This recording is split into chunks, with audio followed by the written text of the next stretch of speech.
Welcome to Aaron Mahnke's Cabinet of Curiosities, a production of iHeartRadio and Grim and Mild. Our world is full of the unexplainable. And if history is an open book, all of these amazing tales are right there on display, just waiting for us to explore. Welcome to the Cabinet of Curiosities.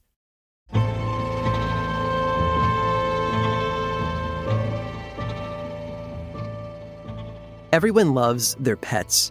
Human domestication of animals goes back over 10,000 years. In ancient times, we learned that dogs, cats, and even boars could be fed and taught to follow orders. Most of the time, all we ask is that the animals be our cute little companions and pose for videos and photos for social media. As history has progressed, domestication has grown more and more sophisticated. In the modern age, this process often goes too far, becoming horrific rather than cute. Many of us can hardly stomach the thought of the slaughterhouses that mass-produce meat. But if you go back just a few decades, you can find one example of domestication gone wrong that's more horrific than any other. The CIA's Cold War experiments are now infamous. What was once thought to be a conspiracy theory has now, through declassified documents, proved to be actual conspiracy. One such document reveals the existence of Operation Acoustic Kitty, an experiment meant to assess the use of cats in spy operations. The documents are still heavily redacted, so we don't know the names of many of the people involved. But that's perhaps appropriate, as, from the cat's point of view, the CIA agents were all strangers doing strange things. In order to make the cat ready for the operation, several surgeries were performed. The cat was cut open, and batteries and a receiver were sewn into its stomach lining. After this, the agents ran a microphone from the receiver in the cat's stomach, up its digestive tract and into its head, out its ear canal. And that's right, the cat had a microphone and a speaker in its ear. And finally, the agents ran a wire from the microphone in the cat's ear down the cat's spine, this time weaving the wire into its fur. This led to an antenna in its tail that could both receive messages and broadcast whatever was being picked up on the microphone. With their Acoustic Kitty now complete, the agents sewed the cat back up and let it recover from its surgery. And we can only imagine how the cat felt. But once it was recovered, it was time for its training. The agents played different tones in the cat's ear, using obstacle courses to train it to associate certain tones with certain directions. One tone told it to go left, another told it to go right, and so on. Now, if you own a cat or you've heard the phrase trying to herd cats, you're probably surprised to hear that this worked. But the truth is that it didn't always. Not for more than 10 minutes at a time. The cat's various instincts often took over and led it to do whatever it wanted. Some reports suggest that the agents did more surgeries to suppress those urges, but exactly how that worked is unclear. Regardless, the agents were eventually satisfied enough where they felt that the cat was ready for a field test. They packed it up in a van with a variety of other surveillance equipment and drove to a park outside the Russian embassy in Washington, D.C. Their goal was to have the cat spy on some civilians on a park bench. They unloaded the cat onto the street and began to issue commands. Now, what happened next varies depending on the source. If you want the happy ending, the cat performed its job but was still hard to control. Afterward, surgery was done to remove all the electronic components, and the cat lived on after that.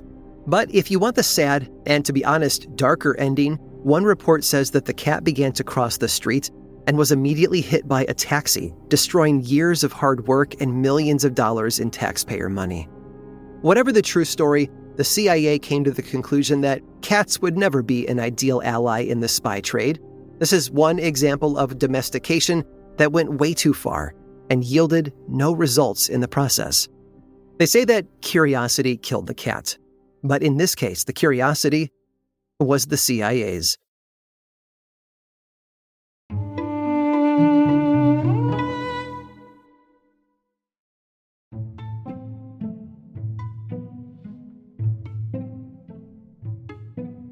Lights, camera, action.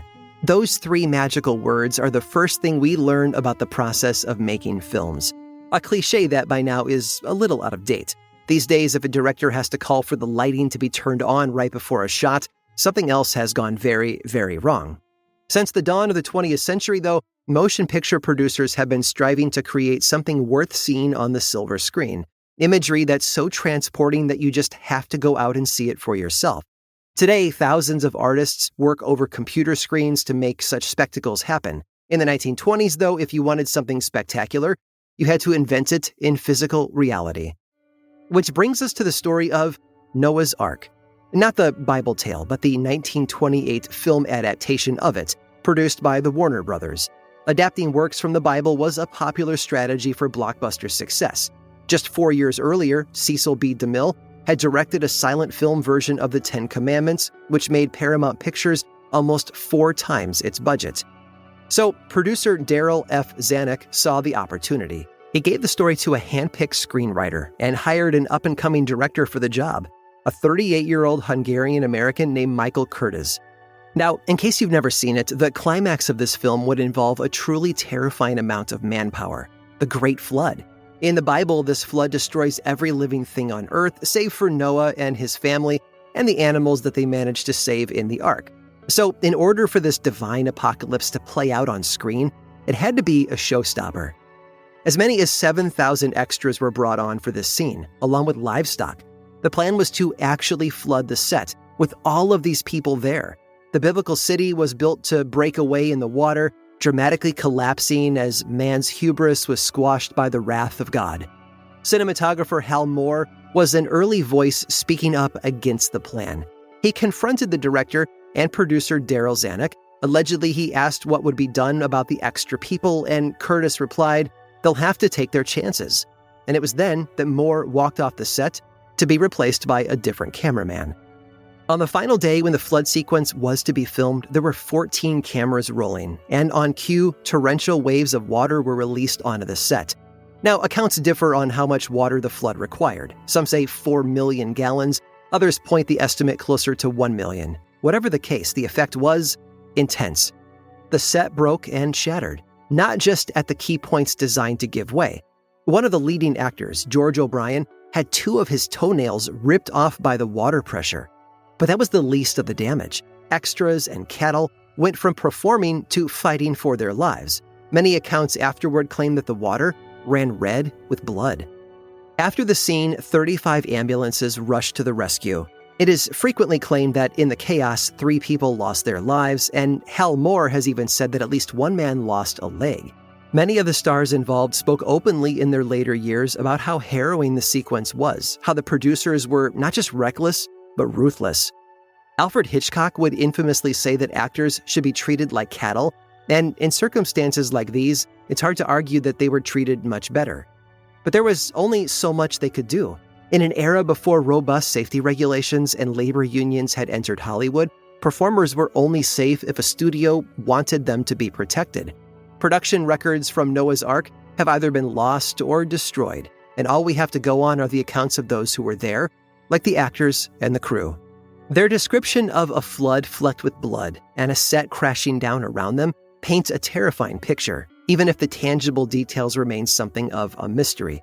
But what we do have are the names of some of the survivors. One of the men involved in the flood, who very nearly lost his life, was an over 6-foot-tall prop man named Marion Morrison. If he hadn't survived that shoot today, the history of film would have turned out quite differently. Later in his career, he'd be known by a different name, as the Western hero, John Wayne. While making films is a lot safer now than it was in the 1920s, there is a lesson to take from all of this, whether you're a movie producer, a business owner, or anyone people trust with their safety. Be careful of who you think is expendable, because you never know which extra is a future star. I hope you've enjoyed today's guided tour of the Cabinet of Curiosities. Subscribe for free on Apple Podcasts or learn more about the show by visiting curiositiespodcast.com. This show was created by me, Aaron Mahnke, in partnership with How Stuff Works. I make another award-winning show called Lore, which is a podcast, book series, and television show, and you can learn all about it over at theworldoflore.com. And until next time, stay curious.